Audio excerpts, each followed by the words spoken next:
अभी एक समाचार आया है, हमें ठीक से मराठी तो आती नहीं है, लेकिन मराठी भाषा में एक पत्र हमारे पास पहुंचा है। उमरेड करके तहसील है नागपुर जिले में, वहां के विभाग की तरफ से एक नोटिस जारी हुआ है,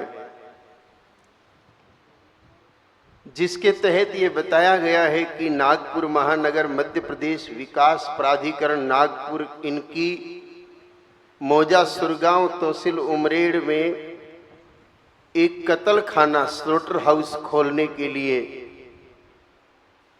जगह को लेकर के कार्रवाई चल रही है। मतलब जगह आवंटित की जा रही है स्लॉटर हाउस खोलने के लिए, गाय को मारने के लिए। और उसकी एक जाहिरात निकाली है कि भाई इस संबंध में कोई आपत्ति हो तो 15 दिन के अंदर अंदर आपत्ति दर्ज कराए। कोई आपत्ति मानी भी नहीं जाएगी हालांकि, लेकिन मेरा ये कहना है, क्यों आचार्य जी यही है ना इस पत्र में? हाँ, ज्यादा हमको मराठी नहीं आती, लेकिन इसका तात्पर्य करीब करीब यही है।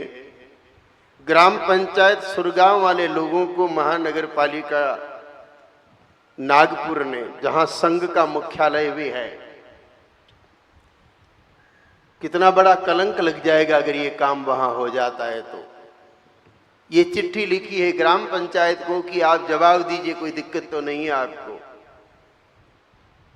उनको दिक्कत हो ना हो, हम लोगों को तो दिक्कत है। और मैं पूरे देशवासियों से आह्वान करता हूं कि इस कत्ल खाने का पुरजोर विरोध करना चाहिए। ये जमीन आज कत्ल खाने को मिली तो महाराष्ट्र नहीं, आने वाले समय में महाराष्ट्र लघु राष्ट्र बन जाएगा, मराठी संस्कृति का सर्वनाश हो जाएगा। अरे जिस महाराष्ट्र में छत्रपति शिवाजी महाराज ने 8 वर्ष की उम्र में कसाई की गर्दन काट दी, उस महाराष्ट्र में पहले से कत्ल खानों का कलंक चल रहा है और कत्ल खाने कम पड़ रहे जो खोलने के लिए नई परमिशन की कयावत शुरू हो चुकी है। इन राक्षसों को उनकी भाषा में समझाना ही पड़ेगा। इसलिए देश भर के गौ भक्तों से आह्वान है हमारा, आवश्यकता पड़े तो वहां पर पहुंच करके ऐसा उग्र आंदोलन किया जाए और वहां की सरकार की चूल्हे हिला दी जाए, उखाड़ करके फेंक दी जाए। ऐसी राक्षसी सरकारें नहीं चाहिए जो कत्ल खाने खोलने की बात करें। जिस देश में अहिंसा परमो धर्म की चर्चा चलती है, जिस देश में बुद्ध और महावीर प्रकट होते हैं, जिस देश में भगवान राम कहते हैं कि अवधपुरी संप्री नहीं कोई, उस देश में ये राक्षस और गो हत्या करवाने पर तुले हुए हैं। इन राक्षसों को अब उखाड़ के फेंकना होगा। बहुत हो गए इनके तलवे चाटने का काम। इन हत्यारों ने हिंदुस्तान की संस्कृति को बर्बाद करके रख दिया है।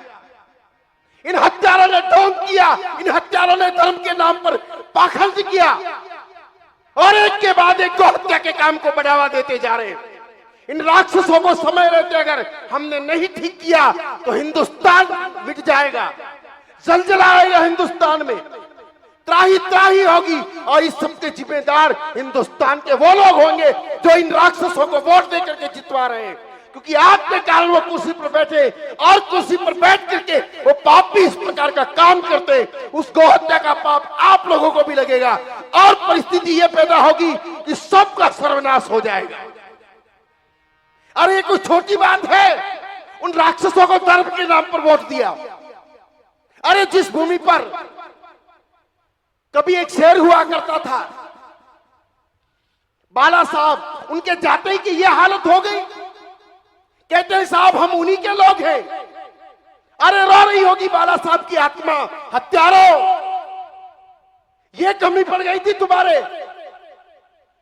ये लालच है, यही एक राजस्व का साधन है, यही एक तरीका है भंडार भरने का, यही तरीका बचा है राजकोष भरने का। सर्वनाश होगा तुम्हारा। गौ का रक्त का एक बूंद भी गिरता है और उससे जुड़े हुए जो दोषी होते हैं उनका पूरा का पूरा सर्वनाश होता है। अगर ये कत्ल खाना खुल गया ना तो हम भगवती गौ के शरण में बैठ करके कह रहे हैं कि जिस दिन ये कत्ल खाना खुलेगा 1 महीने के अंदर अंदर उन लोगों का सर्वनाश हो जाएगा, सत्ताएं भी जाएगी और जड़मूल से नाश होगा उन लोगों का। ये संदेश उन दुष्टों तक पहुंचा दिया जाए आज ही।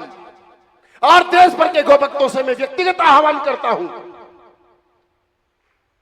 कि वहां जाकर के कुछ भी करके होता है। जब राजस्थान के नसीराबाद में कत्ल खोलने की बात आई, तब कुछ संतों ने और कुछ भक्तों ने मिलकर के विरोध किया। कत्ल खाना पूरा बन चुका था, यहां तो अभी भूमि की परमिशन की बात ही चल रही है। वहां कत्ल खाना बन चुका था, मशीनें आ गई, लेकिन जब उग्र आंदोलन किया वो मशीनें जंग खा गई और वो कत्ल खाना आज दिन तक चालू नहीं हो पाया। जनता अगर चाहे तो सब कुछ हो सकता है मेरे भाइयों और बहनों। हम सिर्फ केवल कथा सुनने कहने से बात नहीं चलेगी। जिस मां की कथा कह रहे हैं, जिस मां की महिमा इतनी अद्भुत है, जिस मां की महिमा इतनी विराट है, उस मां को मारने के लिए राक्षस तुले हुए हैं। इन राक्षसों को क्या कहें? ये सफेद कपड़ों में घुसे हुए भेड़िए, इन लोगों को इनकी भाषा में समझाना पड़ेगा। हमें पता है कि यह भाषा स्पीच के योग्य नहीं है, हमें पता है कि यह भाषा कथा की भाषा नहीं है, लेकिन इस चिट्ठी को पढ़ करके मन में जो वेदना हुई है ना, वो बहुत बहुत बुरी वेदना है।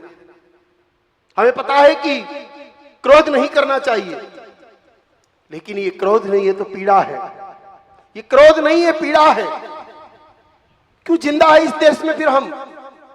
और जिस देश में राम और कृष्ण गाय के लिए धरती पर आते हैं, उस देश में इस प्रकार से आजादी के बाद भी एक के बाद एक कत्ल खाने खुलते चले गए, तो क्यों जुए फिर हम इस भारत भूमि पर?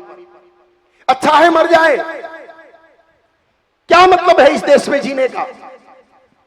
क्या अर्थ रह जाएगा? जिन लोगों पर भरोसा किया, देखो सच कहूं तो अंग्रेजों का राज ज्यादा बुरा नहीं था। अंग्रेजों का राज ज्यादा बुरा नहीं था, लेकिन अंग्रेजों ने सबसे बड़ी गलती की, गाय माता की हत्या का काम शुरू करवा के, और इसीलिए 200 साल में निपट गए। अगर गौ हत्या शुरू नहीं करते अंग्रेज, आज भी भारत में राज करते वो लोग। उनके जीवन की सबसे बड़ी गलती यही थी, और आज हालत उनकी ये है। उन अंग्रेजों की आज हालत इतनी पतली है कि भारत के हमने हाथ जोड़ते दिखाई देते हैं। गौ हत्या की गलती उनको खा गई। इतिहास साक्षी है, मंगल पांडे ने पहला आंदोलन शुरू किया था अंग्रेजों के खिलाफ, 1857 की क्रांति। वो गाय माता की चर्बी के नाम पर ही शुरू हुआ था, और वही अंग्रेजों को खा गया। इसलिए राजाओं याद रखना, अगर गाय माता के प्रति कुछ भी गलत हुआ तो राज खा जाएगा गाय माता का सांप।